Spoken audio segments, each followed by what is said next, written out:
पढ़ेंगे त्रुटियों का संयोजन। क्या पढ़ना हमको? त्रुटियों का संयोजन। तो त्रुटियों का संयोजन हम बारी बारी पढ़ेंगे। सबसे पहले योग पे पढ़ेंगे, फिर घटाना पे पढ़ेंगे, फिर जोड़ गुणा पे पढ़ेंगे और उसके बाद भाग। तो चलिए देखते हैं। तो त्रुटियों का संयोजन में हम सबसे पहले क्या पढ़ेंगे? योग त्रुटि। योग त्रुटि क्या होगा? यह मैथमेटिकल होगा, बस आपको इसमें समझना है। जैसे मान लीजिए हमारे पास एक राशि है z बराबर a प्लस बी दिया हुआ है। क्या दिया हुआ हमें? z बराबर a प्लस बी दिया हुआ है।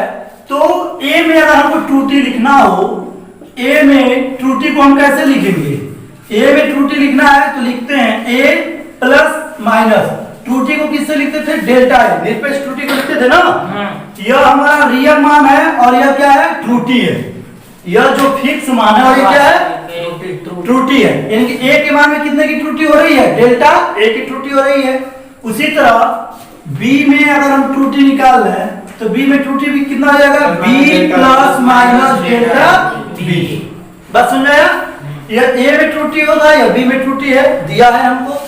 तो अब निकालते हैं अगर z बराबर, यदि इसमें हम क्या करें? a की जगह पे त्रुटि, a में क्या त्रुटि है?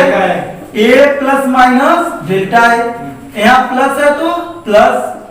b में त्रुटि क्या है? b plus minus delta b कर दिए। अब क्या करते हैं? z बराबर a प्लस b को एक साथ प्लस माइनस क्या हो जाएगा? Delta a plus delta b। क्या हो जाएगा? Delta a plus delta b। त्रुटि को हमेशा और हमेशा हम क्या करते हैं? जोड़ते हैं। क्या करते हैं? त्रुटि जो भी होगी उसी को हम क्या करते हैं? जोड़ते हैं। तो अब यहां से क्या हमारा हुआ? ध्यान देंगे। अब यह जो z के मान में त्रुटि आई, यानी कि योग में जो त्रुटि हुई वह कितने की हो गई? तो यह हमारा क्या हो जाएगा? रियल मान। यह क्या हो जाएगा? वास्तविक मान हो जाएगा। और यह हमारे पास क्या हो जाएगा? त्रुटि होगा। क्या होगा? यह त्रुटि। यानी कि z के मान में त्रुटि कितने का हो रहा है? Delta a plus delta b। अब अगर आपसे यह पूछा जाए इसके लिए निरपेक्ष त्रुटि बताइए, क्या बताइए? निरपेक्ष त्रुटि का मान बताइए। तो निरपेक्ष त्रुटि आपका यहां से कितना निकलेगा? Delta a plus delta b। यह क्या हो गया? निरपेक्ष त्रुटि। अगर आपसे कहा जाता है सापेक्ष त्रुटि बताइए, तो सापेक्ष त्रुटि क्या? हाँ, निरपेक्ष त्रुटि बटे वास्तविक मान, तो a प्लस b। बहुत अच्छे। और अगर यहीं से हमको प्रतिशत त्रुटि बताना हो, प्रतिशत त्रुटि, तो प्रतिशत त्रुटि के लिए क्या करते हैं? लिखेंगे delta a plus delta b by a plus b। यानी कि हमारा कौन सा त्रुटि है? सापेक्ष। सापेक्ष त्रुटि में क्या करते थे? 100 का गुणा कर देंगे तो किस में निकल के आएगा? प्रतिशत में आ गया। यानी कि यह हमारे पास हो गया प्रतिशत त्रुटि। क्लियर हुआ? तो यह हमारा योग में त्रुटि था। यानी कि योग में त्रुटि हम, चलिए अब हम देखेंगे क्या? घटाना में त्रुटि। तो मान लेंगे ठीक उसी तरह z इक्वल टू हमारे पास दिया है a माइनस b, घटाना के रूप में दिया हुआ है। अब वही क्या होगा? a में जो त्रुटि हमारे पास होगा वो होगा a plus minus delta a, और b में जो त्रुटि होगा वो क्या होगा? b plus minus delta b। बस आ समझ में? अब क्या करते हैं? z इक्वल टू a की जगह पे क्या लिखेंगे? a plus minus delta a, और माइनस है तो माइनस b, b की जगह क्या होगा? b plus minus delta b। अब इसमें ध्यान देंगे, इसको सॉल्व करेंगे। z बराबर क्या होगा? a और b को घटा देंगे क्योंकि बीच में माइनस है, प्लस माइनस लिखते हैं। और हम बताएं इसके पहले त्रुटि में क्या करते हैं? हमेशा त्रुटियों को क्या करते हैं? योग करते हैं, जोड़ते हैं। त्रुटियों को क्या करना होता है? जोड़ना। तो जोड़ेंगे तो क्या होगा? Delta a plus delta b। जो भी त्रुटि होगा उसको हमेशा क्या करना होता है? जोड़ना होता है। यह बात ध्यान रखना है। अब यहां से अगर यहां से हमको क्या निकालना हो? निरपेक्ष त्रुटि अगर निकालना हो तो निरपेक्ष त्रुटि यहां से कितना होगा? Delta a plus delta b। यह निरपेक्ष हो गया।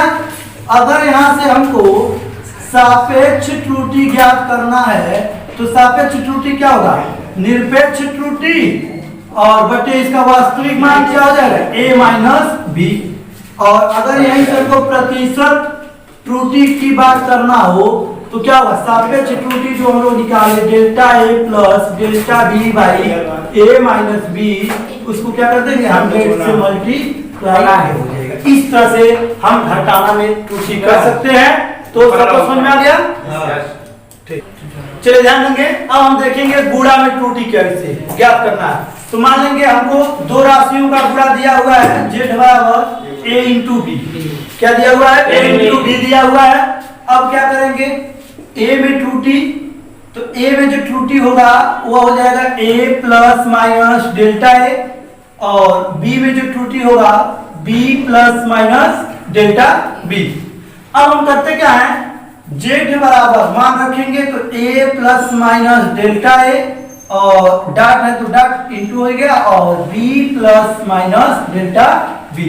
अब यदि इसका हम गुणा करें तो a का b में होगा तो कितना हो जाएगा, ab, फिर हो जाएगा plus minus a delta b, फिर plus minus delta a b plus minus delta a into delta b। अब बात को ध्यान देंगे, डेल्टा a का मतलब क्या है, त्रुटि है। त्रुटि हमारा क्या होता है, बहुत कम होता है, तो a भी कम होगा, बहुत कम मान है, और ये भी क्या है, बहुत कम मान, बहुत छोटी राशि है ना। जहां डेल्टा लग गया उसका मतलब क्या हो जाएगा, छोटी राशि हो गई। तो छोटी राशि का छोटी राशि में गुणा करेंगे तो और भी छोटा होगा, छोटी राशि का गुणा छोटी राशि से करेंगे तो क्या होगा, और भी छोटा होगा। इसलिए इस पूरे को हम क्या मान लेंगे, यहाँ नगण्य। नगण्य का मतलब क्या होता है, वो समाप्त हो गया। नगण्य का मतलब क्या होता है, समाप्त। तो हमारे पास क्या बचा, z बराबर a into B plus minus a delta b plus minus क्या हो जाएगा, डेल्टा a इंटू बी। और ये क्या हो गया, नगण्य। नगण्य का मतलब उसको छोड़ दिया जाता है, नहीं लेके चलते हैं। सबको समझ में आया तो अब लिखेंगे z बराबर a into B plus minus, यदि हम कॉमन कर रहे हैं तो होगा a डेल्टा b प्लस क्या हो जाएगा, b डेल्टा a। लिख सकते हैं ना, b को पहले डेल्टा a को बाद में। आया समझ में। तो z के मान में जो निरपेक्ष त्रुटि होगा, यहाँ हमारा जो निरपेक्ष त्रुटि निकल के आया, वह त्रुटि कितना आया निकल के, a delta b plus b delta a। यह निरपेक्ष त्रुटि हो गया। अगर हमको सापेक्ष त्रुटि बताना हो, सापेक्ष त्रुटि, तो सापेक्ष त्रुटि कितना होगा, a delta b plus b delta a में क्या हो जाएगा, a b से भाग। अब इसको थोड़ा हल करते हैं, तो थोड़ा हल हम यहाँ इस साइड में कर ले रहे हैं। तो जब इसको हल करेंगे क्या होगा, z equal to a delta b, इसके बटे क्या होगा, a b आएगा, तो a b, और प्लस है तो plus b delta a b। यहाँ क्या होगा, a से a कटेगा और यहाँ पे b से b, तो z बराबर मिलेगा delta b by b plus delta a by a। यह हमारे पास कौन सी त्रुटि हो गई, सापेक्ष या भिन्नात्मक त्रुटि। अब यदि इसको हमको प्रतिशत त्रुटि बताना हो, यानी कि प्रतिशत त्रुटि क्या होगा, तो कुछ नहीं करना है, बताए थे। पहले a को लिख लेते हैं delta a by a plus delta b by b, और इसी में हम क्या कर देंगे, 100 का गुणा। यह हो गया हमारे पास क्या, प्रतिशत त्रुटि। यह क्या निकल के आ गया, प्रतिशत त्रुटि। अब थोड़ा सा इसको और अगर हम सॉल्व करें तो z बराबर लिखेंगे delta a by a into क्या होगा, 100 का गुणा करेंगे, फिर plus delta b by b, अगले कितना हो जाएगा, 100। z बराबर, इसको क्या कहते हैं, इस पूरे को पढ़ेंगे a में त्रुटि, क्या पढ़ेंगे, a में त्रुटि, प्लस इस पूरे को क्या पढ़ेंगे, b में त्रुटि। मतलब जब इसका हम न्यूमेरिकल इस पे लगाएंगे तो दे देता है a में त्रुटि 2% है, b में त्रुटि 3% है, तो इसके योगफल में या गुणनफल में या घटाना में त्रुटि बताइए। तो a में त्रुटि जब भी कहेगा तो उसका मतलब किसका मान दे रहा है, डेल्टा a बटे a गुणे 100 का मान दे रहा है। बी में टूटी कहेगा तो डेल्टा बी बटे बी गुणे 100। अगर सी में टूटी देगा तब क्या करेंगे, डेल्टा सी बटे सी गुणे 100। समझ में आ गया। तो इस तरह से हम क्या कर सकते हैं, गुणा में त्रुटि को निकाल सकते हैं। तो सबको समझ में आ गया, ठीक है। तो इसको भी नोट कर लीजिए, ध्यान देंगे। अब हमको पढ़ना है भाग में त्रुटि। भाग में त्रुटि कैसे निकालते हैं, इसको अच्छे से सभी लोग ध्यान देंगे। मान लेंगे भाग की त्रुटि जो है, भाग में त्रुटि साथ साथ घातांक में भी त्रुटि देख लेते हैं, भाग और घातांक का साथ में। तो लिखेंगे भाग तथा घातांक में त्रुटि, यहां पे लिख देते हैं भाग तथा घातांक में त्रुटि, यानी कि दोनों त्रुटियों को हम एक साथ लेके चलेंगे। तो क्या होगा, मान लेंगे हमारे पास कोई एक राशि है z बराबर ए स्क्वायर प्लस बी बटे सी अंडर रूट में डी। अगर यहाँ पे इच्छा करें तो कोई घात भी लगा सकते हैं। बात समझ में आया। अब क्या करते हैं, ध्यान देंगे, z बराबर ए स्क्वायर बी क्यूब सी है, इस पे कौड़ी हटाएंगे तो कौड़ी का मतलब इस पे क्या घात होगा, 1/2, ये होता है ना। अब दोनों पक्षों का हम क्या करेंगे, लॉग लेंगे। तो यहाँ लिखेंगे दोनों पक्षों का लॉग लिया, तो दोनों पक्षों का लॉग लेंगे। तो यहाँ होगा लॉग जेड, यहाँ हो जाएगा लॉग ए स्क्वायर बी क्यूब बटे सी और डी पे हो जाएगा 1/2। अब ध्यान देंगे, कुछ सूत्र हम आपको बता दें, तो कुछ सूत्र है यह आप पढ़े होंगे। लॉग यम गुणे यम होगा, इसका सूत्र होता है लॉग यम प्लस लॉग यम। और यदि लॉग यम बटे यम है तो इसका सूत्र होता है लॉग यम माइनस लॉग यम। और यदि लॉग यम के पावर यन है तो इसका सूत्र होता है यन लॉग यम। बात क्लियर है, सबको समझ में आ रहा है। अब इसी सूत्र का यूज हमको इसके लिए करना है। तो क्या करेंगे, ध्यान देंगे, ऊपर वाला जो है ये पूरा दिख रहा है इसको समझिए यम, और नीचे वाला पूरा जो दिख रहा है उसको समझिए यन। तो क्या दिख रहा है, लॉग यम बटे यन दिख रहा है।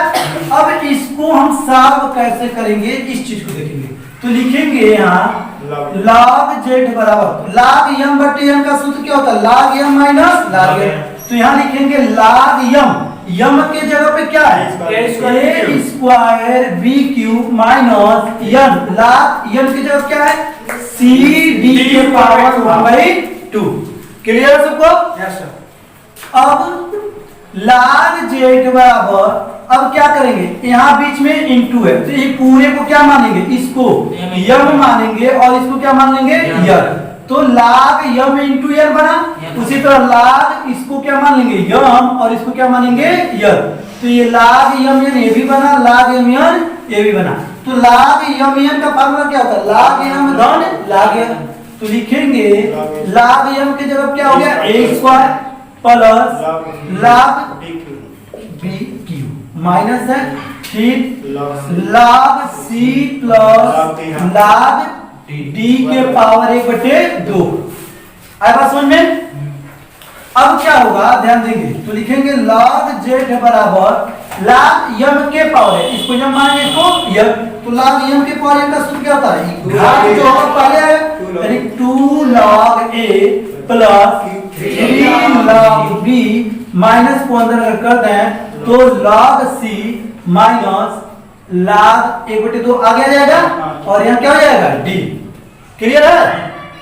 अब यहां तक तो सबको समझ में आ गया। अब यहां से हम करते हैं आंशिक अवकलन। तो लिख देंगे दोनों पक्षों का आंशिक अवकलन किया, दोनों पक्षों का आंशिक अवकलन किया। तो आंशिक अवकलन क्या होगा, ध्यान देंगे, किसी भी लाग वाले फंक्शन का अगर लाग x है तो इसका आंशिक अवकलन क्या होता है, तो इसका आंशिक अवकलन होता है डेल्टा x बाई x। तो लाग z के लिए क्या हो जाएगा, डेल्टा z बाई z, इसमें 2 लिख देंगे। उसके बाद गुणे a के लिए क्या होगा, डेल्टा a बाई a, धन 3 गुणे लाग b के लिए क्या होगा, delta b by b। Minus delta C by C minus 1/2 delta D by D. यह क्या हो गया हमारे पास आंशिक अवकलन। तो यह हो गया जेड के मान में क्या त्रुटि। यह क्या निकला हमारे पास जेड के मान में त्रुटि निकला, यानी कि जेड के सापेक्ष त्रुटि हो गया ना, सापेक्ष त्रुटि हो गया। अब आपके क्वेश्चन में हमेशा कहता है अधिकतम त्रुटि बताइए। कौन सी त्रुटि बताइए? अधिकतम त्रुटि बताइए।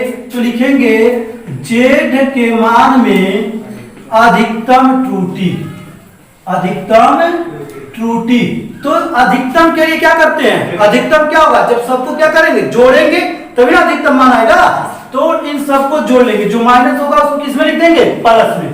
मतलब डेल्टा जेड बटे जेड 2 गुणे डेल्टा ए बाई ए 3 गुणे delta B by B plus delta C by C plus 1/2 delta D by D. यह हो गया जेड के मान में अधिकतम त्रुटि। अब अगर कह दे जेड के मान में प्रतिशत त्रुटि बताइए, जेड के मान में प्रतिशत त्रुटि बताइए, तब क्या करेंगे? सब लोग जानते हैं क्या करते हैं? 100 से गुणा कर देंगे, यानी कि गुणा कितना हो गया? 100 और बराबर हो गया 2 गुणे डेल्टा ए बाई ए गुणे 100 3 गुणे डेल्टा बी बाई बी गुणे 100 धन डेल्टा सी बाई सी गुणे 100 1/2 डेल्टा डी बाई डी गुणे 100। हो जाएगा? क्लियर है? यहां तक सबको समझ में आया? अब आप एक काम करें कि नहीं, चलिए लिख देते हैं। क्या लिखेंगे नीचे? इसको लिख देंगे डेल्टा जेड बाई जेड गुणे 100, यानी कि जेड में प्रतिशत त्रुटि 2 गुणे, इस पूरे को बताए अभी पिछले वाले में बताया है, इस पूरे को क्या पढ़ते हैं?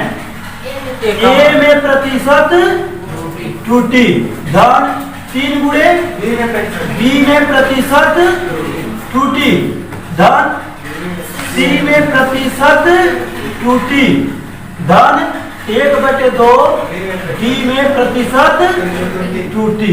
तो समझ में आ गया?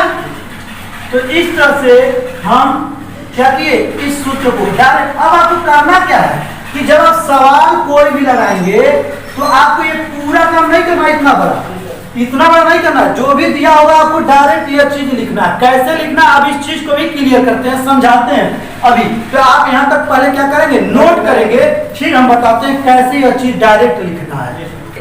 चलिए ध्यान देंगे। यहाँ तक तो सबको क्लियर हो गया, समझ में आ गया? अब हमें क्या करना है, ध्यान देंगे। अगर हम आपको मान लीजिए कोई भी अदर मान दे देते हैं, और आपको ध्यान यह देना है कि अगर कोई घात दिया हुआ है, जैसे कि जो हमारा क्वेश्चन था जेड बराबर ए स्क्वायर बी क्यू सी और रूट में क्या था डी, तो इसको हमने ओपन किया ए स्क्वायर बी क्यू सी और डी के पावर क्या 1/2। इसको डायरेक्ट अगर लिखना है कि कोई भी सवाल ऐसे देता है और उसमें प्रतिशत त्रुटि अधिकतम प्रतिशत त्रुटि बताना है, तो उसके लिए हम क्या करते हैं? डायरेक्ट कैसे लिखेंगे? लिखेंगे डेल्टा जेड बाई जेड गुणे 100, उसके बाद जो घात होगा उसको आगे, और उसके बाद डेल्टा ए बाई ए गुणे 100, फिर धन लिखेंगे 3 गुणे डेल्टा बी बाई बी गुणे 100, फिर धन सी है तो सी गुणे क्या डेल्टा सी बाई सी, अब क्या हो जाएगा 100 धन डी के पावर क्या 1/2 क्या हो जाएगा डेल्टा डी बाई डी गुणे 100। इस तरह से डायरेक्ट आपको क्या करना है? लिखना है।